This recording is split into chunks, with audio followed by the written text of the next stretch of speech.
Estamos reunidas con Laura Fernández, terapeuta sistémica y cognitivo-conductual, especialista en trastornos de ansiedad, clínica infanto-juvenil y psicóloga forense. Buen día, Laura. Gracias por recibirnos aquí en tu estudio, en medio de tanto trabajo. Bueno, muchas gracias a ustedes por venir y la importancia del tema que vamos a hablar hoy ameritaba el encuentro.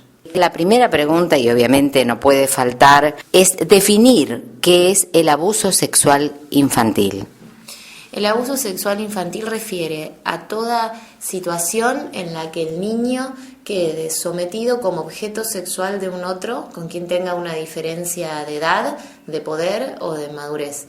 Y es importante, sobre todo para los padres y para los adultos que estamos en una crianza responsable, poder diferenciarlo de lo que es un juego sexual infantil que se suele dar entre niños por lo general pequeños, de la misma edad, y que lo motiva es la curiosidad propia de la infancia, para poder descubrir cuáles son las sensaciones placenteras de su propio cuerpo, las diferencias con el cuerpo del otro. Pero allí lo que hay es un consentimiento entre esos niños y no hay una situación de sometimiento de ninguno de ellos al otro.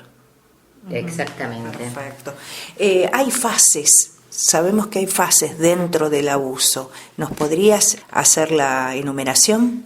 Hay 5 fases en lo que es el abuso sexual infantil. Una primera etapa de seducción, donde el futuro abusador busca instalar esa confianza con el niño a través de la seducción mediante regalos, juegos, pero busca establecer un vínculo de confianza y de proximidad con el niño para después pasar a una segunda fase, que es la fase de intercambio sexual abusivo ya propiamente dicho.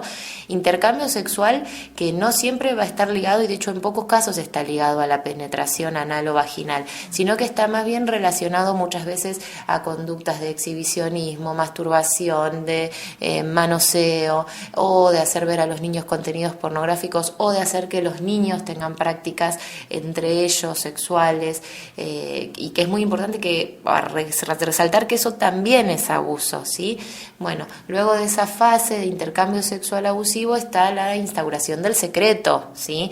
El abusador busca protegerse mediante instalar en el niño un compromiso de secreto a través de la culpa, del miedo, de la manipulación. Si lo cuentan, o sea, le dicen que si lo cuentan los van a retar, si lo cuentan algo le puede pasar a otro niño, que puede ser un hermanito, un amigo, o sea, un niño que ese chiquito que está siendo abusado quiere y no quiere que le suceda nada y siente que lo tiene que proteger. O sea, esto es una perversión sumamente grande, la que establece el abusador con el niño. Después de esta fase de instauración del secreto está la fase de divulgación. Los niños suelen divulgar, suelen hablar con un adulto dentro de su contexto de referencia sobre lo que le está pasando. Si no lo explicitan verbalmente, quizás como lo haría un adulto cuando tiene un problema, dan muchos indicadores de que algo les está pasando. Pero lamentablemente suele haber una quinta etapa, que es la etapa donde se hace una represión de esa divulgación, y sobre todo si el abuso fue dentro del sistema familiar, lo que se hace es minimizar o desmentir al niño cuando lo explicita.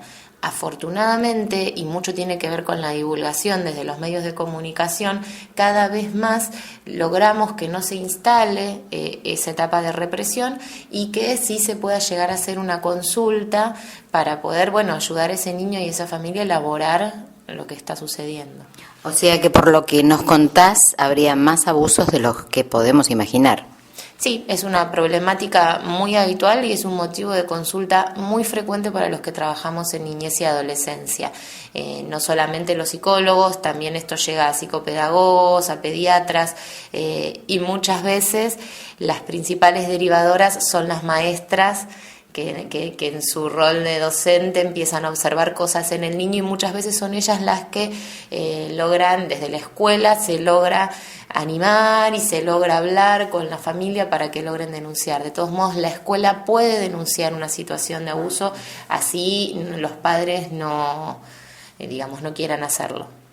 ¿Y los abusos se cometen de igual manera en niños y niñas, o hay más niñas que niños, por ejemplo? Hay un porcentaje que de pronto va desde el 1,5 al 3% de mayor cantidad de niñas que niños abusados. Igual es muy importante que pensemos que todo niño está en una condición de riesgo y de vulnerabilidad por su propia condición, y ahí es donde tenemos que trabajar en prevención, en estar encima, en poder, que digamos, observar para que no se nos pase si al niño algo le está sucediendo. Pero sí, por lo general el abuso suele ser cometido por hombres, en un porcentaje muy alto el abusador es varón, como un 95% estimativamente, y hay un riesgo mayor en niñas. Y el niño, bueno, si no lo manifiesta verbalmente, de algún modo lo puede manifestar con su cuerpo, con actitudes. ¿Siempre hay una muestra que hace o no? Sí, hay indicadores a los que tanto papás como docentes tenemos que poder observar. Cuando un niño está viviendo una situación traumática, va a haber cambios, ¿sí?, en su estado anímico y demás, que los adultos por eso tenemos que hago hincapié en esto de observar al niño y ver qué le puede estar sucediendo. Un chiquito que esté viviendo una situación de abuso, por lo general va a presentar, si está escolarizado, un bajo rendimiento escolar, un cambio en su estado de ánimo, puede mostrarse más irritable, más sensible, puede tener conductas evitativas, tratar de evitar a determinadas personas o determinadas situaciones, llantos que no podamos, digamos, atribuirle un sentido, terrores nocturnos, pesadillas, enuresis, encopresis, que son cuadros donde el niño se hace piso, caca encima. O sea que hay un montón de indicadores que nos hacen ver que a ese niño algo le está sucediendo. Generalmente cuando hay abuso hay un mayor que lo sabe. ¿Qué pasa? ¿Por qué niegan? Bueno, era esto que hablábamos de las fases, ¿no?, que tiene el abuso, y como por lo general es una problemática intrafamiliar, es decir, que esto sucede adentro del seno de la familia, se suele entrar en esta etapa de represión de lo que está sucediendo, porque la familia como sistema busca volver a mantener el equilibrio que la mantiene unida de un modo disfuncional y patológico, ¿no? Y ahí es donde muchas veces pasa esto de desmentir, de negar eso que el niño está explicitando. Aclararle a nuestros oyentes que si no hay penetración, no hay abuso, o sí.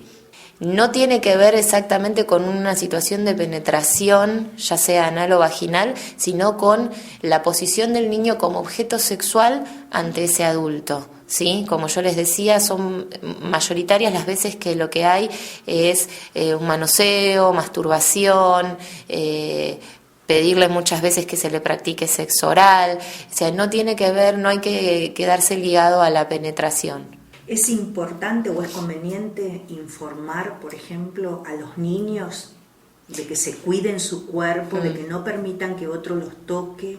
Es fundamental trabajar en la prevención y darle a los niños, que como yo decía, por la etapa madurativa en la que están en una condición de vulnerabilidad ante estas situaciones, darles herramientas para que sepan manejarse ante estas situaciones. Afortunadamente, hoy está aprobada la educación sexual infantil que se da desde el jardín de infantes. Esto es algo buenísimo en función de trabajar en materia de prevención, donde a los niños se les explica esto de que mi cuerpo es mío, cómo debo cuidarlo, cómo debo actuar si hay un otro que quiere invadir mi cuerpo. Se trabaja mucho sobre cómo manejar esas situaciones y trabajando en la prevención de instaurar, si ya ha sucedido lamentablemente un acto abusivo, tratar de que no se instale el secreto y que el niño pueda decir lo que le está pasando. Hay mucho material bibliográfico, videográfico, que es muy bueno para trabajar esto con los chicos. ¿A quién dirigirse, Laura? Porque bueno, una madre desesperada se le presenta un caso así y no sabe dónde ir, con quién hablar. Pueden llamar al 102, ¿sí?, que es una línea de emergencias para lo que es protección del niño. Pueden acercarse a la comisaría de la mujer y pueden hacer una consulta tanto legal con un abogado de familia como con un terapeuta infantojuvenil. ¿El menor abusado queda marcado para toda la vida? ¿O puede sacarlo de alguna manera, no sé, con terapia o con algún otro método?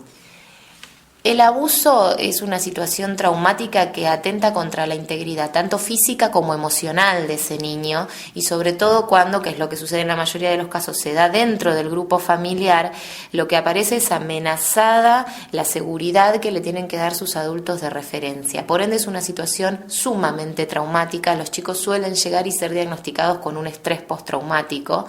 en su mayoría, o trastornos del estado de ánimo. Pero como toda situación traumática, existen abordajes individuales y familiares para que el niño pueda elaborar esta situación de abuso y poder seguir con un desarrollo psicoemocional sano, ¿sí? Pero es muy importante la detección temprana de una situación de abuso y la rápida consulta para que el niño y la familia cuenten con herramientas para elaborar lo sucedido. ¿Cuánto tiempo, Laura, hay como para hacer la denuncia? Bueno, los plazos de prescripción en abuso sexual son muy largos, ¿sí? No es lo mismo que en otro tipo de cuestiones penales. Por ende, una persona que haya sufrido una situación de abuso en la infancia, como adulto puede hacer una denuncia y iniciar un proceso legal. Hay mucha casuística respecto a esto, o sea que yo le diría que si alguna persona ha sufrido una situación de abuso sexual en la infancia, hoy es un adulto y realmente sería muy reparador para esa persona poder iniciar un proceso legal y muy sanador. Puede hacerlo, que se acerque a un abogado especialista y consulte, porque bueno, o sea, no es mi área el ámbito legal, pero sí sé que está dentro de lo viable. Mientras esté vivo el abusador, se puede hacer la denuncia. Sí, en líneas generales sí. Los plazos de prescripción, tengo entendido, empiezan a transcurrir luego de que el adulto haga la denuncia. O sea que es muy amplio el plazo de prescripción. Pero sí, por eso la consulta con un abogado me parece lo mejor para asesorarse y ver qué pasos seguir. O sea, por último, entonces, la terapia sería el camino indicado para poder llegar a lograr que ese niño se convierta en un adulto sano. Sí, es la terapia de ese niño, el abordaje familiar, la orientación a la escuela para que sepa contener a ese niño que puede llegar a tener manifestaciones dentro del ámbito escolar, pero sí, tenemos que pensar que primeramente hay que trabajar en la prevención y eso se está haciendo mucho en infancia y que llegado el momento en que un niño lamentablemente haya sido víctima de un abuso, a través de la terapia y muchas veces también es necesario trabajar con el área de asistencia social y demás, o sea, de un modo más multifactorial, pero que el niño puede elaborar esta situación y llegar a ser un adulto sano, sí. Gracias por esta esperanza que nos estás sembrando y por este tiempo que nos concediste para la entrevista, Laura. Muchas gracias. No, bueno, a ustedes por permitirnos de difundir estas situaciones que lamentablemente son cotidianas en el consultorio. Muchas gracias.